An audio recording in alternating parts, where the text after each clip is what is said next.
Psalm 118 verse 25 to 26, Restoration.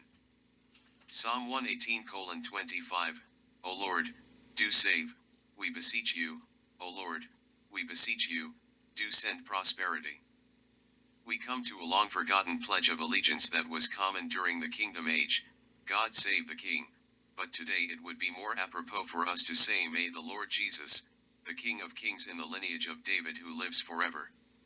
When we beseech the Lord, it should be for his guidance in our march towards sanctification, that we may become more and more like Jesus. As born again, saved citizens of the kingdom, our sanctified prayer should focus on the body of Christ, which is the church, so that it may be built up through the salvation of many sinners, and through those practically sanctified, may the message of the gospel and the love of Christ be fortified as it spreads across the whole world. Psalm 118:26-27, Blessed is the one who comes in the name of the Lord, we have blessed you from the house of the Lord. 27 The Lord is God, and he has given us light, bind the festival sacrifice with cords to the horns of the altar. The phrase blessed is the one who comes in the name of the Lord, was quoted by our Lord after he cleansed the temple and prophesied over the temple in Matthew 23:38-39, See, your house is left to you desolate. 39 For I tell you, you will never see me again until you say, he who comes in the name of the Lord is the blessed one.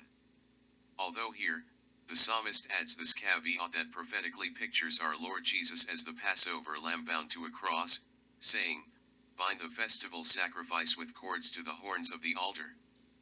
We read the passage in Luke 19:41-44, as Jesus enters the holy city to present himself as the chosen one with tears in his eyes. When he approached Jerusalem, he saw the city and wept over it, 42 saying, if you had known in this day, even you, the things which make for peace. But now they have been hidden from your eyes. 43 For the days will come upon you when your enemies will throw up a barricade against you and surround you and hem you in on every side.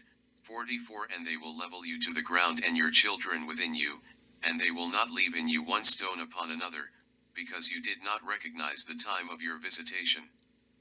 Because of our God's great love, his special possession will one day be forgiven and restored to prosperity in the land. We read in Amos 9:11-14-15, In that day I will restore the fallen house of David. I will repair its damaged walls. From the ruins, I will rebuild it and restore its former glory. 14 I will bring my exiled people of Israel back from distant lands, and they will rebuild their ruined cities and live in them again.